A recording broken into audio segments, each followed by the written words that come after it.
right. Hello and welcome to Theologeez. This is my podcast and I'm Charvel or the Charvel or even Siren Says Tarot if you're familiar with my tarot page. Thank you so much for tuning in. This is a video podcast, but you can also hear it and those links will come in at the end. So welcome. I have a beloved guest on today, one of my oldest and truest best friends, Linnea Ionno. And when I say oldest and truest, I mean, we've been through it. I've been through so much like health stuff and she's been through so much like romance and moving and things like that. And we're always there for each other, even though she's on the other side of the country. She always, we always are able to connect and feel like no time has passed at all. So I'm so excited to talk with her because I feel like also, although we've been friends for a long time, I didn't find out until like the most past couple of years that she grew up with no religion, which was like such a shocker to me because she's like one of the most virtuous, like just kindest, gentlest people you'd ever meet. And that's Hercules. So Hercules may make an appearance audibly, and then her cat might make an appearance as well, Miso. But so as I was saying, she didn't grow up with religion, and I thought that was really interesting because she became such a beautiful, nice person. And I feel like we're taught, when you're in a religion, that you need it to be moralistic, to have values, and be a good person in society. And to see somebody who didn't have that was just such a shocker to me, and like really opened my eyes. So I'll bring her on now, Linnea. Thank you for joining me. Of course, happy to be here. Thanks for having me. Yes. Well, first and foremost, how's your day going? It's pretty good. It's a nice Saturday. Got to work out, do some errands. Going well. Nice. We love that. We love a good workout. Mm-hmm. Get those bodies moving because our bodies just like, that's all we got, really. Yeah. So I love that. And it's also crazy because knowing you in high school, I never would have thought that you'd be like this super workout person that you are now. But I love that. I love that for you. Change, but it's very, very needed and good. Yeah. Stuff. Yeah, definitely. So we're gonna start off with an icebreaker. MadLibs Bible edition. And what's funny is I couldn't even find it. I had to create these images of like super Jesus and like this little angel. So I'm excited. I have what I need from you on a slide, but I don't know if it's too busy. But I'll just put it up and then I'll take down your words. And then if you need help, I can always, give a word or two here or there. Okay, let's see. Hercules, we went on such a long hike today and he you know what? I left the house for 2 days in a row. Big mistake. Can't do that in quarantine anymore. Like he needs me. Anyways, on with the MadLibs. So I need 2 verbs. Okay. I've never really played MadLibs, so also hold on. I'm going to break this out. So which is so crazy because so Linnea and I went to an art school for creative writing, and it's so crazy to me that you never played MadLibs because I feel like it's like a creative writer's like entrance into writing almost. But basically there's a bunch of sentences and there'll be like blanked out spaces and you fill in those blanks without seeing the story. So I'm asking you to fill those blanks. So you'll give me a verb, which is like an action word. And then we have like emotion, nouns, adjectives, like description words, and you'll see other things, super easy. And then I will fill it in and read the story and we'll see how ridiculous or maybe not. Just so everybody knows, the story we're doing today is actually Noah's Ark. And this is not an official MadLib. This was not created by the company. This is somebody created this and I found it on Pinterest. Okay. Back to it of 2 verbs. So some sort of like action, like running or jumping. Let's do running and lifting. Okay, an emotion. Sadness. Okay, a plural noun, so a person, place, or thing, but multiple. A forest. Forest. I'll say forest. An adjective, so like a describing word. Eccentric. Okay, with the vocab words. Noun. A child. A child. Okay. Something brown. Trees. Okay. Does that fit? Park? I don't know. Lots of nature here. Yeah. Something huge. The ocean. Oh yeah, my place, my happy place. Okay, I need 2 different numbers. 6 Mm-hmm. and 22. Okay. And I need an animal, but I'm going to make it plural. A cat. Cat. Okay, now this is like ridiculous. This is where she kind of got a little too specific, but we need 4 different types of food. Fried chicken. Asparagus. Okay. Coffee. Does that count? No, I guess it's a drink. It's okay. I'll take it. I accept. Okay. Coffee is life. Cake. And cake. Yes, I love them all. Okay, and a place. The library. Okay, and a liquid. Water. Okay, and a number. 9. 9. Something that starts with the letter W. Willow. Ooh. An animal. A deer. Deer. Okay. And she got really specific with these, but I'm just going to accept any color, but I need 2 different ones. Green and yellow. Okay, let's. I thought this was probably a weird mix of words. Yeah, let's see how Noah's Ark fares with these new terms in the story. Okay. Oh my goodness, this is so exciting. I feel like I used to go to catechism every single whatever day of the week, so it's like I feel like I'm going back there, but as an adult, so who knows? Who knows what's in store? Okay, so Noah's Ark, a MadLib. I'm trying to make it bigger so I can see it all. Okay, in Noah's time, the people were running and lifting. When God saw what they were doing, he was sad and decided to send a flood. But God wanted to save Noah, so he told Noah about the flood and gave him forests that would help him build, actually, that's not far off, an eccentric child. The ark was made from trees, duh, and was big enough to hold an ocean. It took Noah and his sons 6 years to build the ark, not bad. When they were done, God sent 22 of every animal to enter the ark.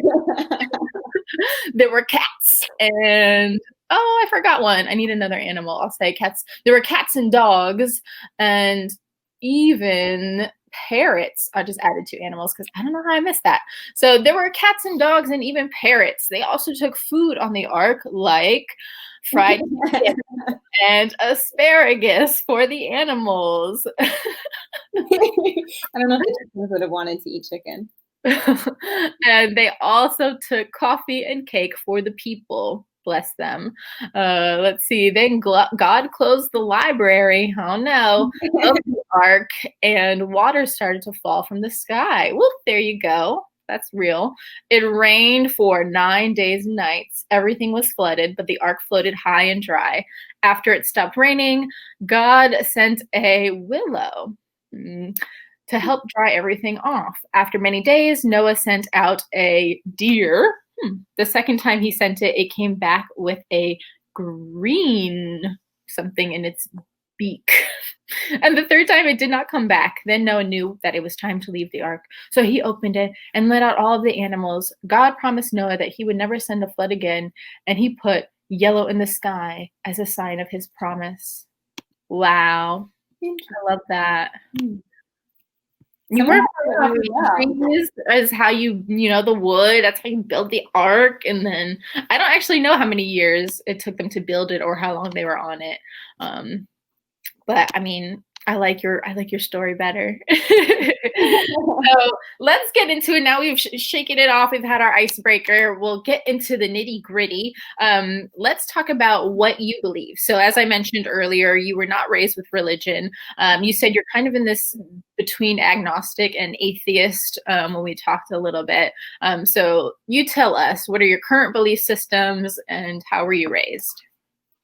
Yes. So I would say that I float between being atheist and agnostic, because I can't say that I really believe in God specifically or like one superior higher being. And if anything, I feel more inclined to just kind of believe in like the power of like the universe and land and nature and feel more attuned to those aspects than I do to imagine like one being kind of like controlling everything and determining where everything is going to go. Yeah. So I believe that there are things out there. What those things are, I don't necessarily know. And I don't really believe a lot of the traditional things that I often hear about. And I mean, that's a constant changing thing, I acknowledge as well, through life experiences. But growing up, so grew up without really religion being present at all. I knew about religion. We had extended family members who, of course, were practicing various faiths. With that. But like within our house, we really didn't talk about religion. We really didn't talk about God. And it never felt like there was anything missing. Like I knew other people had that, but it never really came across my mind that much. Or I don't even think I really asked my parents that many questions.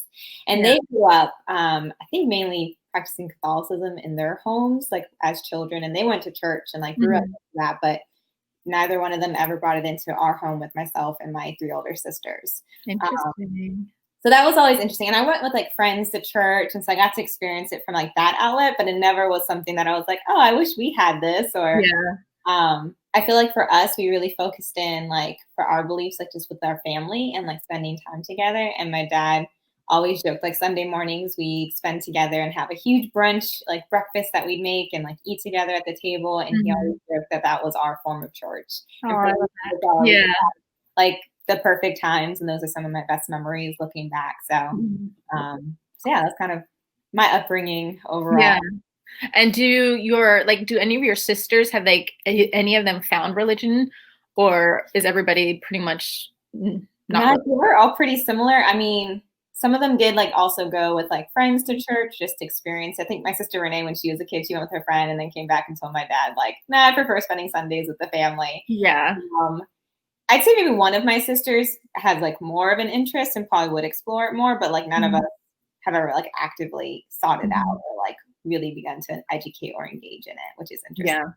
Yeah. And we'll get into this a little bit later, but I think it's also interesting because you're like in Georgia, like kind of like right there on the Bible Belt. So we'll get into that, you know, and your you know, adventures in the Bible Belt a little bit later. But I did want to point that out so nobody is surprised. But yeah, I think that's just so interesting because when I was growing up, it was very much like, okay, we go to church on Sundays and then we'll probably have like a big dinner afterwards or lunch. And that was like, I guess our family time, but it like always needed to be, you know, after church, like that was the priority. And then we always had, like I said, we had to go to religion class 1 day a week. We called it CCD. Other places I know call it catechism because I was raised Catholic. And I don't know, it just felt like an extension of school. It's not that I necessarily felt like I was connected to what I was learning. It just felt very much like a school, like, and that's how I operated in school too, is like, I knew what I needed to do and I got it done. And then I was like, okay, like what's next, you know, not really absorbing and thinking too much of it. And it's funny because I remember I started having my doubts when I actually started going to Catholic school when we first moved to Connecticut from Maryland. And I remember asking the teacher and I stumped her and I was like, hey, like we're going over basically the creation of the world, right? In 7 days, God rested on Sunday, which is why we go to church on Sunday. And some religions don't believe in like spending money on Sunday or like, you know, making other people work on Sunday. And I was like, okay, hold up. Like, so you created all of this. And I was like, but you also told us when we studied the dinosaurs that they were here for thousands of years. So when exactly between Adam and Eve and these 7 days? And she was just like,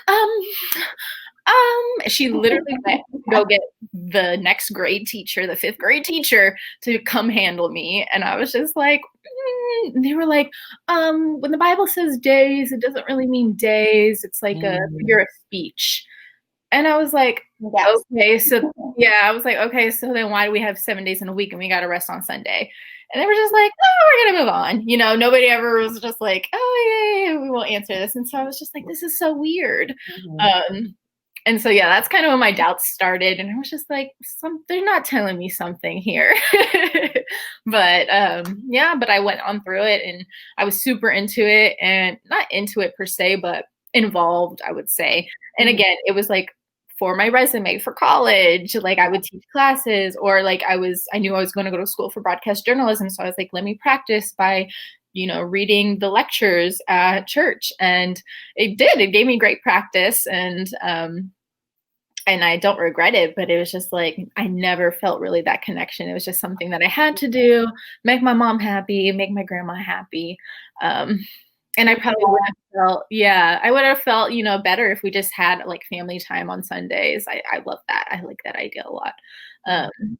So I love that. But now knowing that you didn't have any upbringing and me talking about teaching CCD and taking CCD, I want to have a little Sunday school quiz. So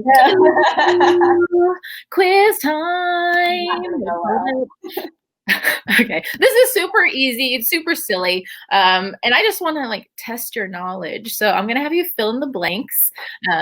So like I say Adam and Eve.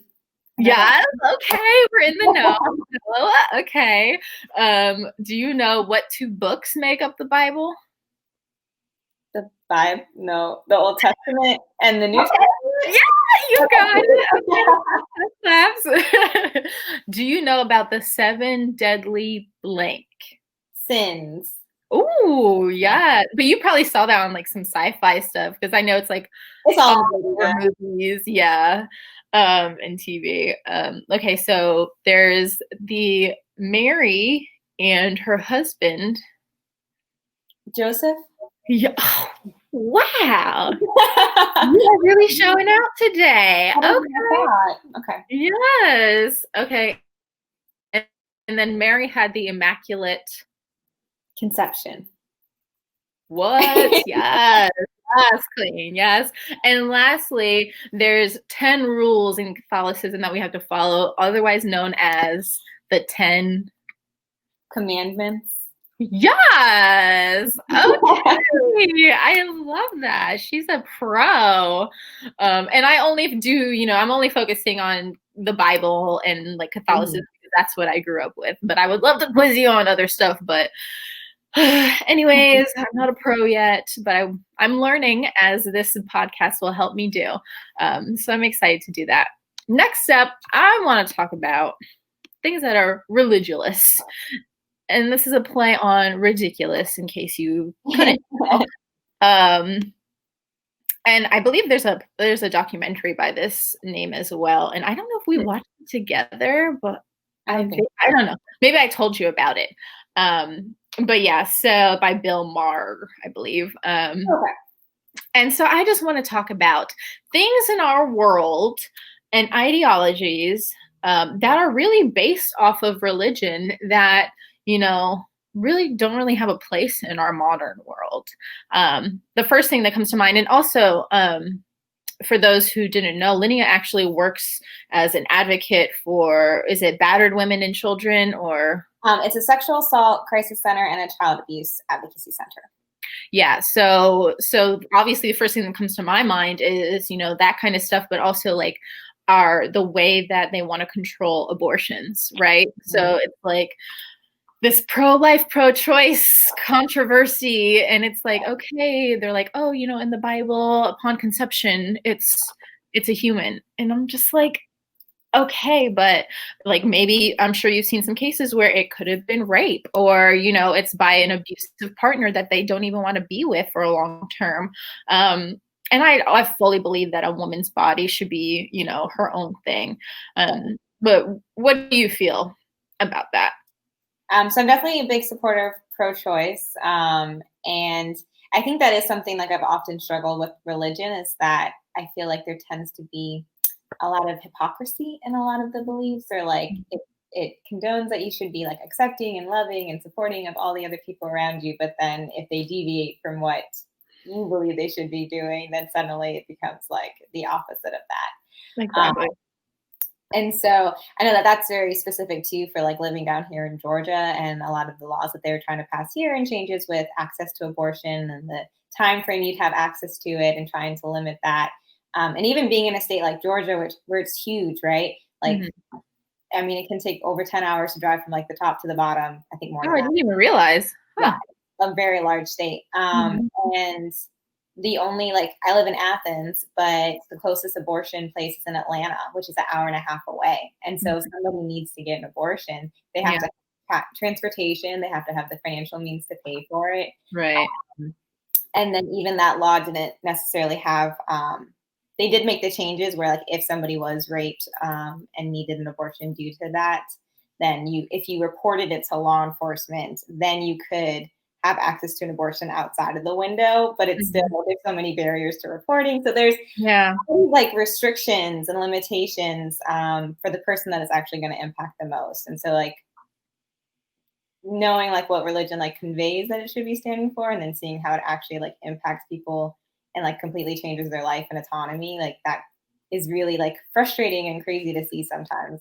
Yeah, no, I agree. And also like, and I hate to bring up like as a Catholic, like, you know, pedophilia and like just abuse of power in those kinds of ways, but it is prominent within churches. And it's sad because, I mean, obviously it doesn't have to be that way, specifically in Catholicism. Like, I think because they restrict priests to living a sexless life and nuns, it's like, of course they're going to have pent up energy. And then sex is such a natural thing that all humans do. I mean, for the most part, aside from like ace folks, but it's like just such a carnal part of who we are as humans that when you cut that off, like, bad things are bound to happen. And so, and then, you know, to see all these documentaries that have come up about like covering it up and the lengths that they will go to just make it so it's on the hush, is just sickening. When really like we should figure out how to fix it, you know, how do we change it? And it's same with, you know, like rape stories. It's like, okay, how do we teach our men and boys and women who are assaulting other folks to, you know, respect people's boundaries and, you know, accept no as an answer.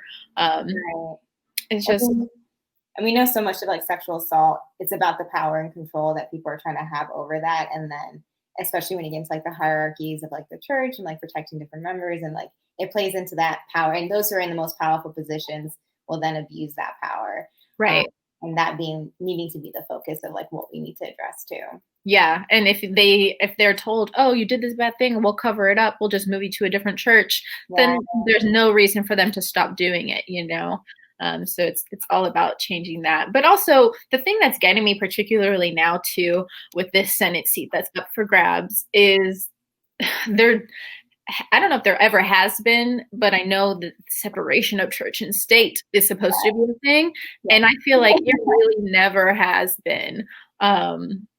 And so I'm just like, and especially like you were saying, like Georgia laws that are being passed, like I can only imagine in the Bible Belt, like how important Christianity, especially and other puritanical, you know, like based faiths are playing in this role of setting up our laws for our civilization. And from the very beginning, because, you know, the pilgrims came here because, you know, they couldn't be puritanical over there. So they came here, and it's like, of course, that's going to be the basis for our society, because that's why they came here.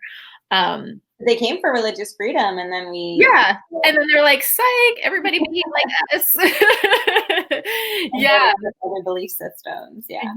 So it's just so interesting. And then also when you get into like the slave trade and like folks coming over and being, you know, told that they're not allowed to, you know, practice their own religions, and that they have to pray to God, and they have to, you know, essentially strip themselves of their traditions. And it's like, can only imagine how beautiful and colorful and dynamic America could have been if we really had, let people do their own thing for real. Mm-hmm. And not put, like Christianity and like religion into our politics. Because it's like I kept hearing too, people were like, oh, Joe Biden will be our first Catholic president. And I'm just like, and what does it matter? Like, I just don't understand, what does it matter? Yeah. So that's how I feel. I'm wondering, is there anything else, like as somebody who didn't grow up with religion, seeing it in your waking world, your reality, like has anything else stood out that you're just like, I don't understand this? So I did find it really, I think it's what's been most frustrating is the assumption that like everybody knows, like has this similar understanding or background with like religion and belief systems and like the Bible and all like the creation stories and everything surrounding God and Jesus. Because as I went through school and definitely when I was in college and studying like history and art history specifically, a lot like Italian Renaissance art, like so much of it has biblical references. And like I remember being in classes and they would talk about like the stories that like influenced or inspired some of the artwork and things. And I was like, they talked about it like everybody knew the stories. And I was like, I have no idea what we're talking about right now. And that being really frustrating, like the assumption that everybody has this common knowledge about like religion, and not acknowledging that everybody grows up differently. And so I think that's where it's been most challenging for me often coming into spaces where like everyone thinks like I would be similar or like-minded in these certain ways. Right. I always try to be very respectful with my perspectives and I'll say like what I believe or how I feel about something, but I won't tell somebody like, well, how could you believe something like that? Like, that's ridiculous. Yeah. Perspective, but like people often try to like sway me or like push me to believe whatever they're believing. And I remember one of my first encounters, like living down here, and someone came to the door and was like dropping off a pamphlet about a church event that was going on. And like I took it and I was like, okay. And they're like, yeah. So like, what church do you go to? And I was like, oh, I don't go to church. And they were like, what? Like, but like, what did you like practice? Like, doing growing up things. And I was like, I didn't go to church growing up. I didn't grow up with religion. And they were like so dumbfounded. Like they were shocked. Like they were like, how is that possible? And I was like, I didn't grow up with it. And they're like, but how is that possible? Yeah. And it's so funny to me that people couldn't even like would be so surprised to find that some people didn't have that in their lives, or like it's so commonplace that everyone just assumes that's very prevalent for everybody, which is not the case. Yeah, I didn't even think about that in the education realm, like especially like you were saying with the art, like the assumption that people know these stories. And it's like it's not even just for people without religion, but anybody who like grew up not, following the stories in the Bible, it's like they would be confused. So that's so crazy. For me, it was like when I left my religion and then, being an adult and telling people like, oh, like, they'd be like, oh, like, why don't you come to church with us? And I'm like, oh, no, like, I don't like church is not for me. I respect like religion completely. I think it's a coping mechanism. And I've said this in other podcast episodes, but I believe it's a coping mechanism for humanity. And I think if you need it, great, use it, whatever you need to like bring you happiness, joy, a feeling of safety, I think is a lot of it. But to me, it's like, I look at mythology and I'm like, that easily could have been our world religion. Like we could have easily been praying to Zeus as we are to God. And it's just about answering the questions that we don't have the answers for. And I think that's what a lot of people use the Bible and religion for. But when I left, people would always just be like, because, and I think maybe you even get this, is like just being a nice person, they assume you have a relationship with God. And they're like, what? So nice. Like, but look at you, you're always smiling. Like you must have a relationship with God. Doing the work that I do, people are like, oh, you're doing like God's work. And I'm like, oh, that has nothing to do with why I'm doing this. Yeah, exactly. And I'm just like, actually, I don't subscribe to God. I was like, and then they're just like, oh, well, then you should even like come to church with me more. And I'm just like, no, I had my 18 plus years of Sundays and Catholic school, and I got confirmed. And the other thing that bothers me is like in Catholicism, you get baptized as a baby. Yeah. As a baby, what do I know? Like, you think I'm going to go to hell if I die as a baby? Even as a kid, I'm going to go to hell? Like, what do I need saving from? And, actually, Jerry, my husband's religion, he's Mormon.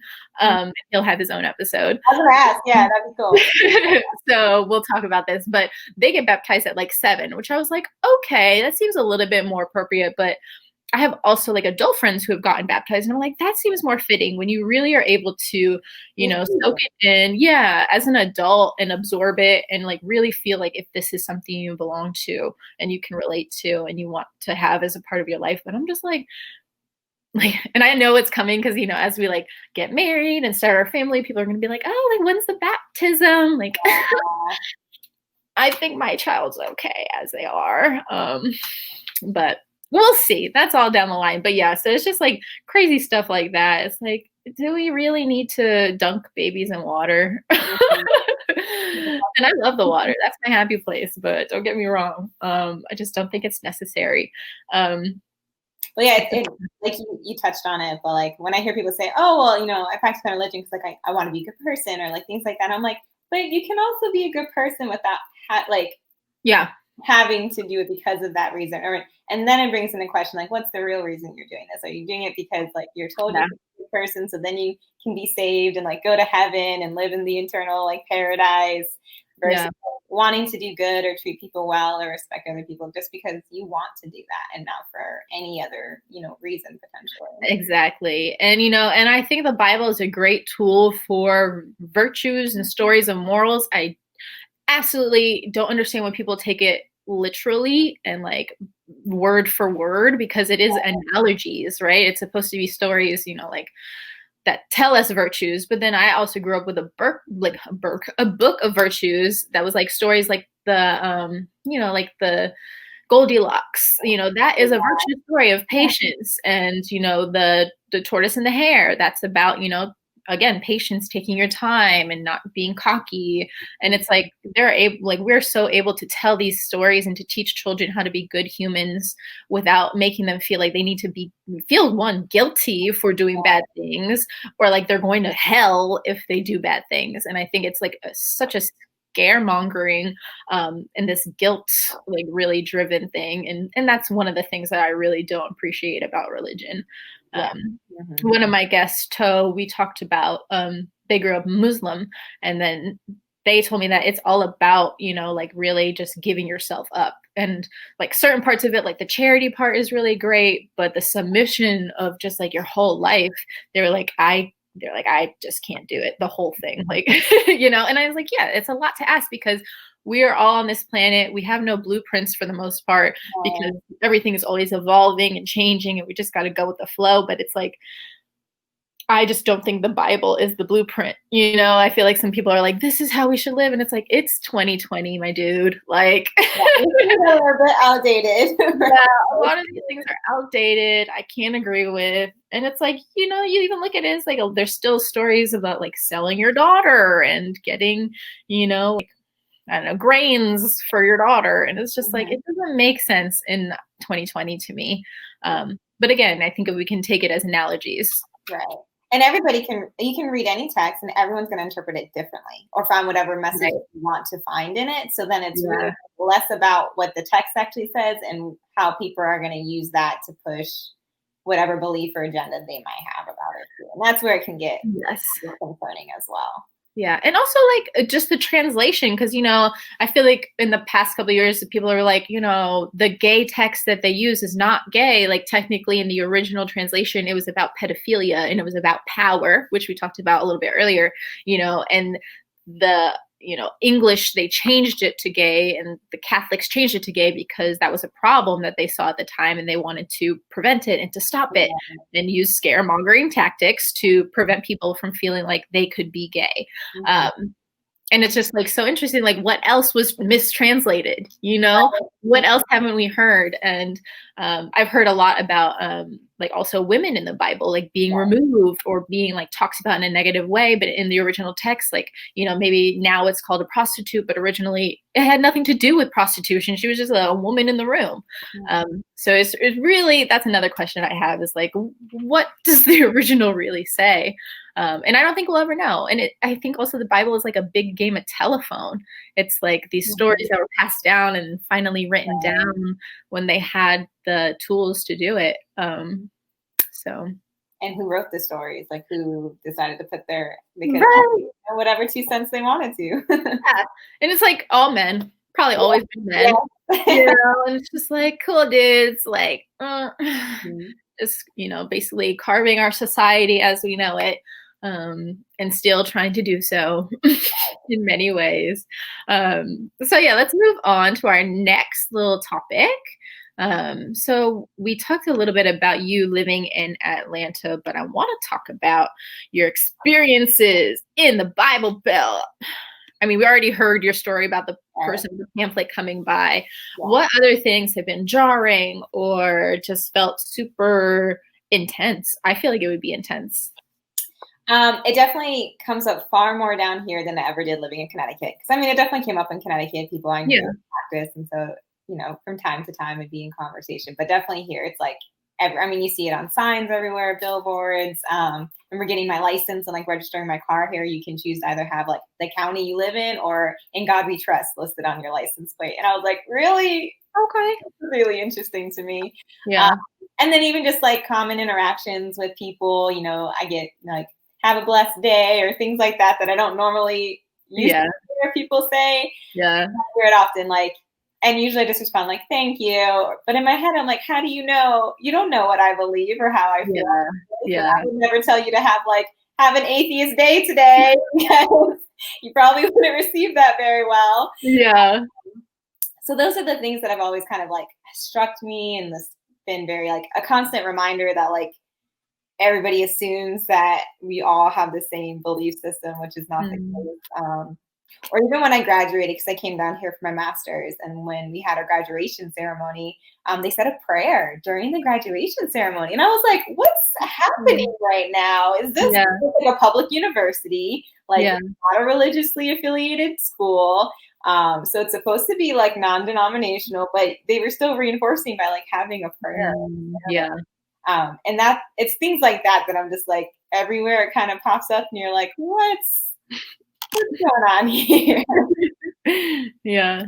And it reminds me that I also tend to have to be careful, like who I realized I had to be more careful when I would, just nonchalantly maybe say comments or like whatever my beliefs, but then realizing I'm probably in a room with people who are of the more dominant faith and that might not be received well.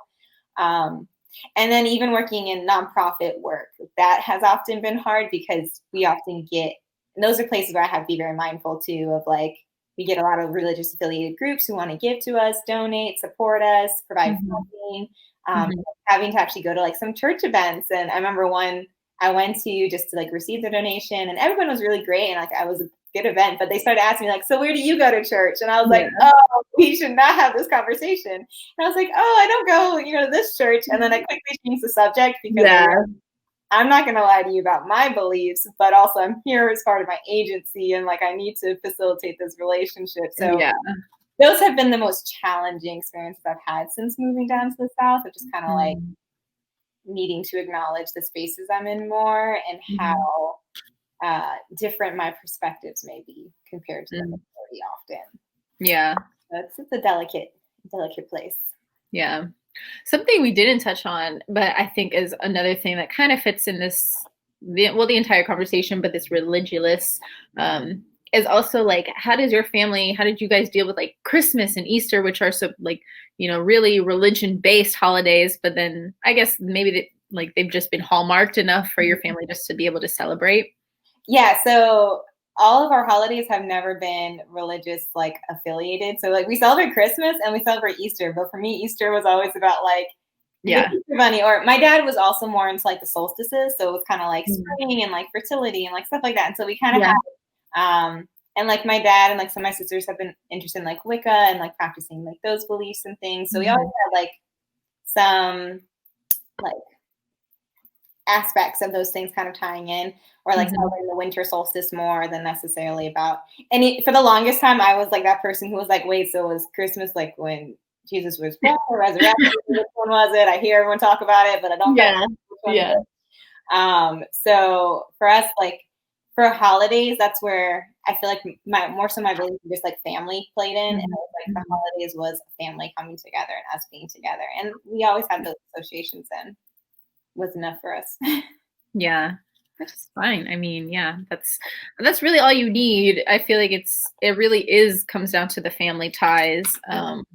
and spending time with your family, and not necessarily even excuse. I feel like that's a bad word, but because we have become so commercial and that 9 to 5 has really taken our life, and a lot of people don't take vacations, they don't take time off to be sick or to be, even just for their mental health. I know that's something your job, was really allowing you for this quarantine, is to take time for yourself and your mental health.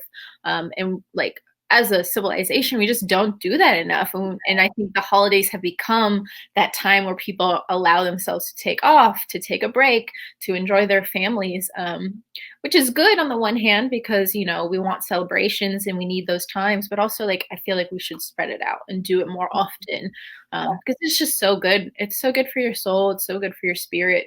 It is a recharge, and I don't think it should be, twice a year or whatever it is. Yeah, growing up for me, Christmas was, we went to church, like Sunday service, we do it actually on midnight on Christmas, and that's supposed to be like your thing. It's like you enter Christmas, I guess, with prayer, which is fine. We didn't even go most of the time because midnight is really heckin' late. And also, like, so many people would go. You would get the people that only went to church on Christmas and Easter, they were there. So it's like, oh, I go every other Sunday. I can miss this one. But yeah, and I feel like, to me, it was about the family time. And my family on my mom's side is Lithuanian. So we do our little Christmas Eve Lithuanian tradition, which I really think is great. And it's only got like maybe one really Catholic bit to it. But yeah, and then Easter, I just remember Easter egg hunts, and yeah, and probably like coloring books that had like, Jesus themed things. But yeah, I think it really is about family. But yeah, so it's good to see that you guys were able to enjoy holidays despite not really, it being the root of the celebration, if you will. And I don't think I realized till I was older. I was like, oh, people practice or celebrate these holidays for very different reasons. Yeah, I bet. So a lot of those, not even being aware of like differences, and then being like, oh, that's interesting. I never thought about that before. Yeah. That's how I feel sometimes with my relationship too. It's just like, I'll see something and I'll be like, oh, like, what do you think about that? And it'll be like so different, so like out of this world to me. And I'm just like, okay. And I try not to be shocked. And then be like, do I sound crazy? And I'm like, kinda, but I'm trying to just absorb it and take it in and be like, okay, this is just another belief system. This is just another way some people are raised to believe. And that's just what religion is I think it gave people a guideline to help them raise children to be good members of society, which is okay. I'll allow it. I'll allow it. So we talked about growing up, and we talked about you're now living in the Bible Belt, but I want to get into the future, heaven and hell. So what do you think about the afterlife? So this is kind of where, like, over time, I feel like my perspective, I feel like in some ways, and I know this might like strike people the wrong way, but a lot of ways I've kind of seen like religion being used, and maybe not in all cases, it doesn't apply to everyone, but like kind of like a form of social control. Like it's a way that gives order to our society, and especially when it comes to like dying, we don't know what's going to happen to any of us, and that can be really scary, not knowing. And I can see where that, if you don't know or don't have an idea, like it can cause you to kind of like shut down, like not be able to cope or process, and like could create just like chaos in our world, right? So I feel like if we created this concept of, well, if you live a good life and you're a good person, then you're going to go to heaven and like everything will be great. That's like a good way of getting people to like fall in line and like maintain order and control in our society. Where, like, people don't do crimes, even though that does happen. But like, do crimes, if you do bad, then you're going to go to hell. And so it's like this way of like getting everybody to go with like the dominant and just make sure like we have this order. And I also think, I mean, it's just scary not knowing. So like I can see where that idea and that concept of like, if you're good and you do well and then you go to heaven and you live like happily ever after, that's like a nice idea. Like, you know what, I really don't know what's going to happen when I die. And like having to accept that is really scary. But for me, I feel like I don't know what's going to happen when I die or when my loved ones die. And it doesn't quite freak me out. I mean, there's questions, of course, but like, in some ways I'm okay with not knowing, and in some ways I like to view it as, since I don't know what's going to happen, it's like make the most out of the life that you have now. Because otherwise, if you're just constantly working towards like this other goal or idea of like something better, are you really living, or are you really present in like the here and now? Mm-hmm. Yeah. So that's kind of how I have framed it. But I wouldn't say I really believe in heaven or hell and like Mm-hmm. ideas specifically. I might be open to like reincarnation or something like that, and I could see where that could potentially play out, but I don't know. Yeah, no, and I think you hit it on the money. It's that not knowing that scares people, and that's why I think a lot of people, especially later in life, when they start getting sick and they start, things start shutting down, they really cling onto their religion and their faith because that gives them hope that, through the pain and the trouble, like there's, respite. There's a breath of fresh air on the other side. And, we always say like, oh, when they're past, like, at least they're not in pain anymore. And it's like, yeah, obviously that's got to be true because they're not in their body anymore. If that's, what happens. But the older I get, the more I'm really resonating with the multiple lives and the reincarnation, because I was always told growing up, like, oh, you're such an old soul. And I'm like, I'm just well behaved. And like my dad taught me, don't speak unless spoken to. And I was just in my head daydreaming all the time, but they were like, oh, you just seem like an old soul. And I remember my therapist in high school being like, I love talking with you. It's like talking to a friend. And I'm just like, okay, cool.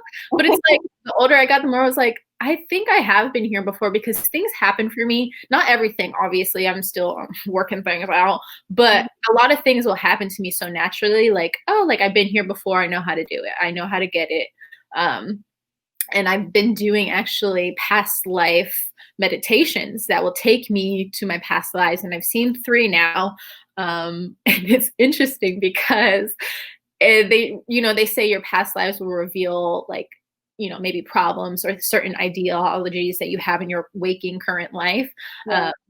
And all of mine have been like people who were marginalized, like for the most part. Like I was a slave. I was a Native American. Well, I don't even know if it was Native American, but an indigenous man. And then I was also like a socialite in Europe, but I was a lesbian. So, obviously frowned upon. And so it's like I see all these things in my meditations and I'm just like, connecting the dots essentially. Yeah, yeah, it's been really interesting, and I definitely want to explore it more, and also use it because I'm a creative and I want to like write a play based off of some of these lives and such. But yeah, so that's kind of where I'm at now. I think that I might be towards the end of my reincarnation, which is why like one of my only fears is actually death. Like, and like my whole life, I've just been like, I don't want to die. Like, oh, I don't want to be gone. Like, this is all I know is being alive. And I think that's my fear of like, oh, I don't think I'm going to be reincarnated anymore. Like, I think this might be my like last level. Yeah. Which, and if it is, then so be it. And which is like also like, so like I don't know if it's like kind of cocky, but I just like I'm just like, yeah, I'm like pretty cool. I've been here before. I know some things, trust me. But I also, now that I'm getting into tarot and mysticism and things like that, like I definitely think, and I was just talking about this with Jerry, because doing the meditations, he's like, do you think, because you're so creative, that your mind can be just weaving these past lives, like creating them because it's what you're asking for? And I was like, part of me thinks that could be true, but also part of me thinks that my creativity comes from my past lives because I've lived so much and experienced so much that I'm able to pull from these experiences that I have not really done in my waking life, but I'm able to pull on them and use it as, creativity to write a TV show or a movie or, create a poem, and touch on these things that I may not have ever felt, but, I have in a past life. So I was like, I think it could be a little bit of both. But yeah, so that's where I'm at now, on my past lives. But yeah, I also don't believe in heaven and hell. I don't believe the devil is going to get me or in my ear. And I don't think necessarily that when you get reincarnated, you see your loved ones again. So I think sometimes, when a loved one passes, it hits a little bit harder. But I do think there are people in your life that you've met in past lives. Like I've been told by my spirit guides that Jerry and I have found each other multiple times before, and that we'll continue finding each other. And I was like, I don't think so. But I think he's very new here, in my opinion. That's what I thought, though. I was like, he's definitely new to Earth. He doesn't get it. But yeah, so we'll see. I mean, and that's the fun thing about belief systems is like we can literally believe whatever we want. And we can create our belief system, whatever coping mechanism we may need to get through this life, this crazy, crazy life. I know. Which I also acknowledge, like, I have not experienced, like, a great loss of, like, someone, like, extremely me. So then I also acknowledge, like, I don't know how I'm going to handle something like that. And that could cause a change in, like, my belief system or cause me to, like, need to reach out to something. And so I think that's like what you touched on, like everything's always constantly evolving and changing as we evolve and change. Yeah. And I think that's the most consistent thing with life is the evolution of it, is the change. That's something we can always count on. Things will always be changing. And I think that's natural. And I talked about this in another podcast episode too, when I told my parents that I didn't believe in God and being Catholic anymore. Like they were so heartbroken. It felt like I was coming out of the closet. But to me, I was like, this means you've done a good job as a parent. I've created my own independent mind where I'm allowed to think my own thoughts and I'm allowed to decide what works for me. And I'm really allowed to absorb things and, create my own life. And I was like, I think that's an amazing job at being a parent. Yeah. And that's something I would like to do is kind of just, especially with this podcast, is just like educate my future children on theology on a whole, like belief systems on a whole, and then allow them to create their own, because I think that's what should be happening. But yeah, so as I said, I've been getting into tarot. I was shuffling. You might have noticed me looking down a lot. But yeah, so I have a message for you for my tarot deck.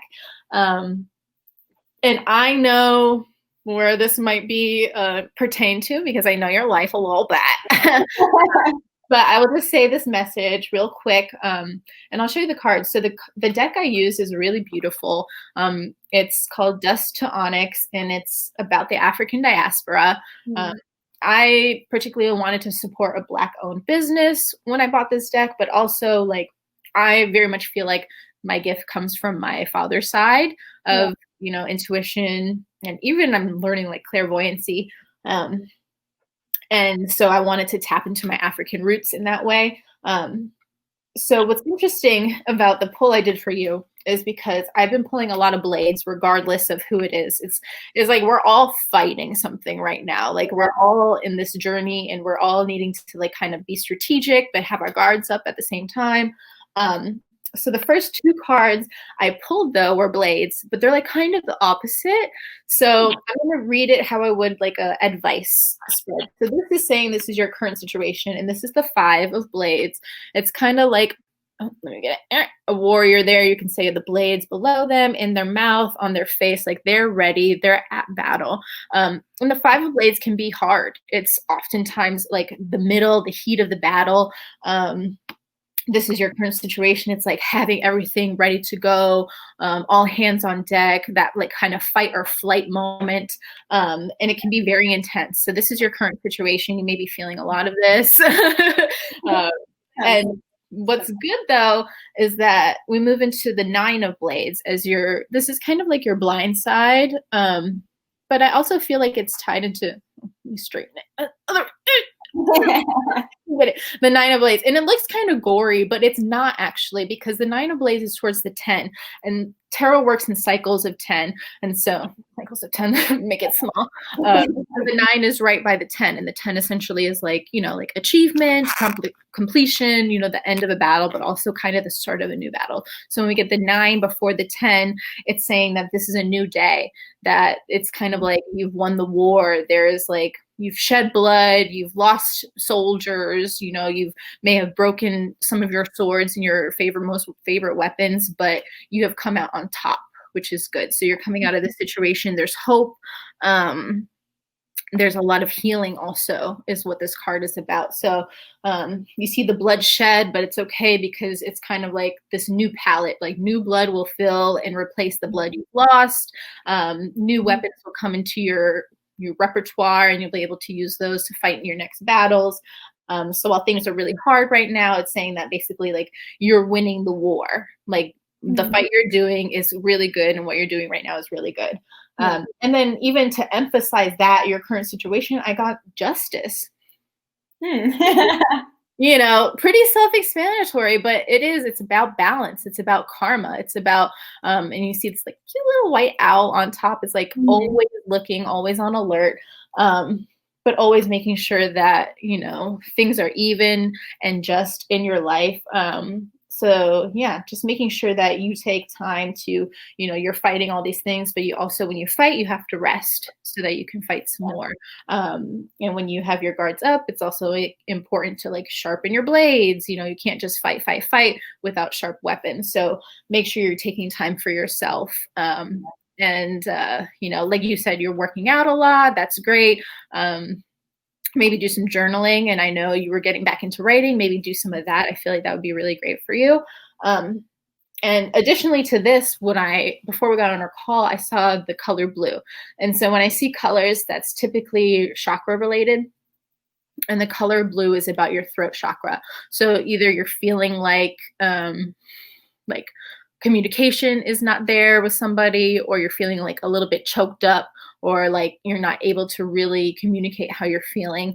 Or, you know, maybe something with your throat, you know, it's just like something hasn't completely been said that needs to be said. So definitely take time to think about your words, be smart, because we are in a retrograde right now too. So communication is really wishy-washy in Mercury retrograde. So don't email, don't text, like whatever it is, you need to say it out loud to somebody, because otherwise they're going to misconstrue it. And it's going to get all tangled and confused. But definitely drink lots of water, some blueberries, anything blue, like that's what they say to like help open up that blue throat chakra. I had some blueberries this morning. So hey, we're on our way. But yes, so that's my message. Like, you are a warrior. We know this. You're a queen. Justice is being served. So have no fear. Karma is on your side. And yeah, and drink your water. Also, thank you so much. Thank you so much for this conversation. This was so great. I love hearing your story and about your life, and just seeing your beautiful face. Thank you for having me, for creating this space and starting these conversations. I think it's really awesome what you're doing, and I've always admired your creativity. So I'm really glad to see all these cool things that you're able to do and sharing with everybody. Amazing. Thank you so much. I appreciate it, and all your love and support through the years. I know, I think a memory came up. I was talking to my sister about looking in training, and we actually did the audition, because she remembers the day I auditioned, and so did I. And I was like, that's when I met Linnea and our together in training. It's so good. And I also found, my mom sent me a bunch of crap from my room, and I found my first looking in check. And I had written, I was like, okay, like for the summer, I guess we got $600. Yeah, we did. Yeah, that was a lot back then. Now why do you still have the check? Did you not cash it? No, I have like the stub. Oh, okay. Yeah, I was like, I cashed it and I spent it right away because money burns a hole in my pocket. But yeah, so you've been with me for a long time, so I appreciate you and I love you. And yeah, so thank you so much. And thank you for everybody who tuned in and watched. I hope you had an excellent experience, and stay tuned for some information about more episodes. All right. Bye. Bye. If you made it this far, wow, I'm so flattered. Thanks again for tuning into my passion project, Theologeez. If you'd like to follow me, your host, or my guest today, you can find our social medias in the caption below, along with all streaming options and my upload schedule. I urge you to live your best life. Do what makes you happy, but also let's be kinder to each other. There's no blueprint for this thing called life, and we're all just doing what we can to get by. Until next time, stay open-minded.